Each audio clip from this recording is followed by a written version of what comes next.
Welcome to my channel Living Linux. So in my previous video I had a quick look at Armbian with kernel 6.12 on the Radxa Rock 5B with the ARM Rockchip RK3588 with the Mali-G610 GPU. And yeah, I tested Vulkan, but only with LLV and pipe and not on the GPU itself. Now, there is something weird here that you can see that YouTube says 4 comments, but only 2 are visible. Well, at least when I'm in an incognito session. So, yeah, if you don't see any comment about running Vulkan on the GPU, then that's not my fault. That is something weird with YouTube. Anyway, that person pointed me to this PPA, Oibaf, and well, luckily it's quite easy to add the PPA, so with this command. And Armbian, it uses the mesa from the Kisak PPA. So first, just add the Oibaf PPA. And once you've done that, then you can remove the Kisak PPA. So first you have to make sure that ppa-purge is installed, and then you can purge the PPA. Well, at least when I did that, and I had this repository added, it purged Kisak PPA and it automatically installed mesa from this PPA. Again, but you have to make sure that the repository is added. And from there, well, I just rebooted just to be sure. So now, when we try to test, well, what we can do is vulkaninfo summary. So you can see one device is on the Mali-G610 and the other one is still LLV and pipe.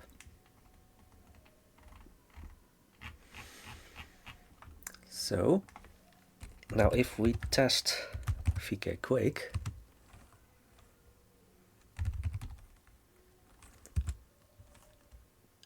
oops, yeah.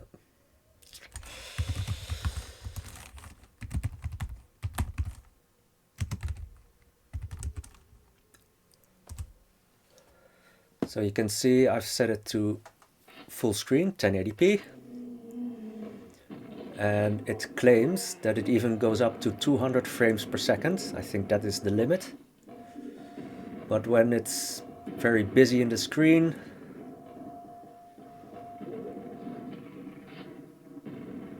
well, I think still 90 frames per second.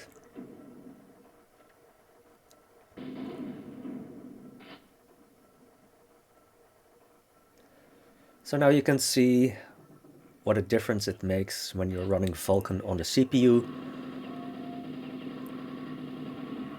or Vulkan on a GPU.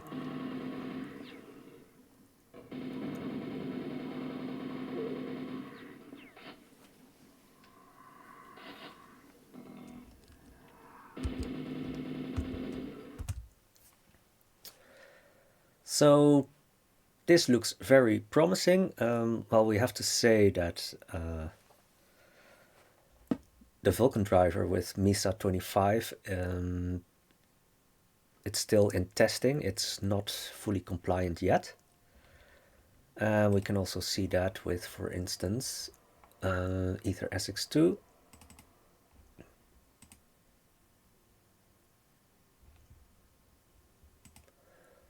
So yeah, let's just say when we have OpenGL and we didn't do any tricks to make it think it is OpenGL 3.3, and then yeah, doesn't work. And when we try to do it with Vulkan,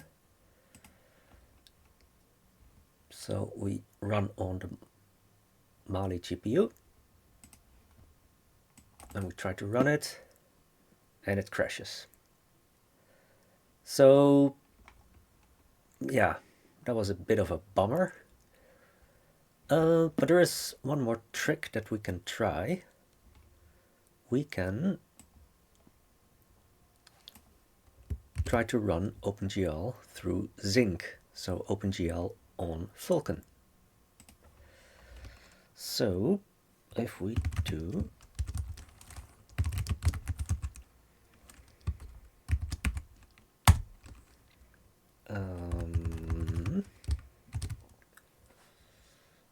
try it like this, wait, so if we do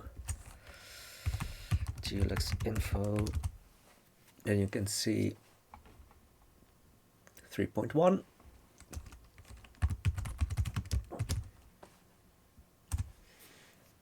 And now we're running OpenGL through Zink.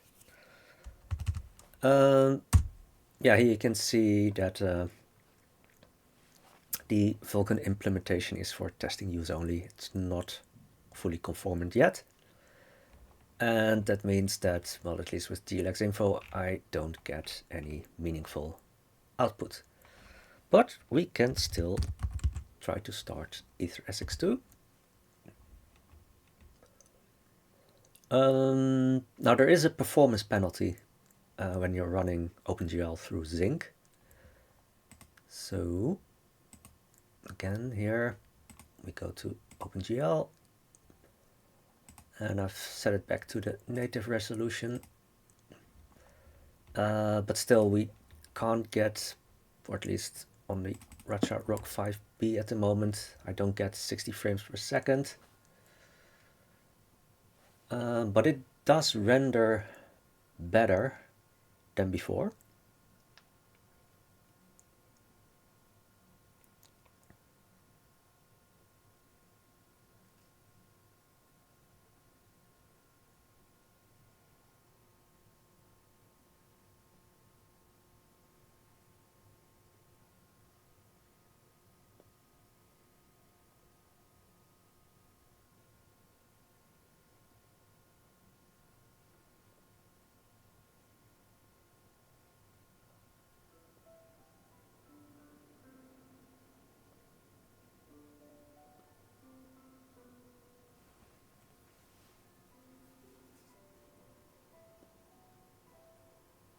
So previously we didn't have the text in this intro.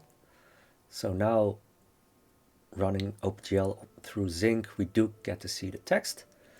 But you can see that, yeah, we have a big performance penalty, and well, you can also perhaps hear the music and that it's not running at full speed. So, but at least this gives you the option to try to run it with a trick to make it think it's OpenGL 3.3, or you can try to run it through Zink. But at the moment, yeah, you get a big performance penalty, but it does render better. So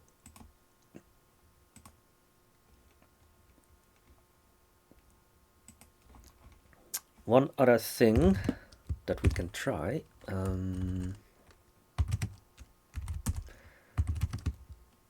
is RPCF3.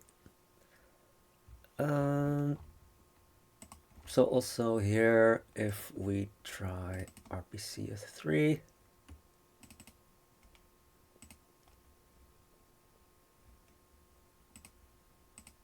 yada yada yada, and if we try it with Vulkan on the GPU,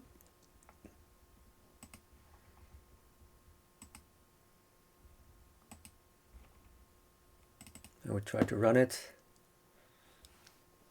then it doesn't work, unfortunately. So also here, what we can do in this session, we still have Zink activated. So if we try RPCF3 with Zink,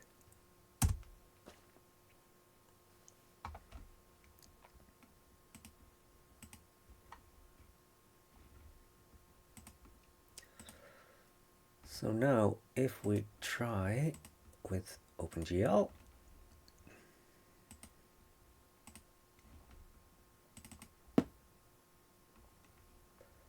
it does start, and you can see that the GL version is 4.5. But as we saw with Ether SX2, there's a performance penalty running OpenGL through Zink. So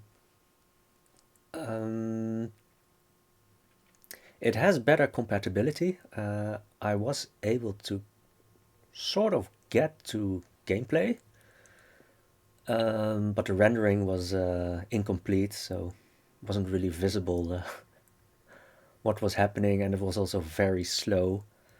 I did see the countdown for the race, but things got really slow there, and yeah, I think at some point it got so slow that it didn't know what was happening anymore, and it just sort of gave up. But yeah, I think the good news is that when I made the video on the last day of 2024, I said I was hoping to see the Vulkan driver for the Mali-G610. And yeah, it's still work in progress, but we can try testing. So in here you can see, even though we're running on the GPU, but because of the performance penalty running through Zink, it's not yeah, not really that much faster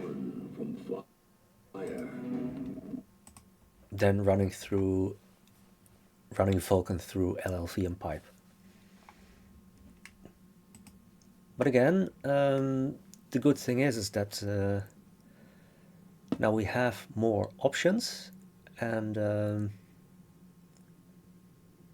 yeah, I think once we have a conformant Vulkan driver, then it will be interesting to see what the performance really is with, for instance, RPCF3 and Ether SX2. And well, at least with vkQuake, the performance was very good. It hit the limit of 200 frames per second. And I mean, like, for modern PCs, that might not be such a big thing, but well, I think the good news is that we are making very good progress. We can start testing Vulkan, and that's why I wanted to make a video about this as soon as I had it working. So this is all for now, and I hope to see you again in my next video.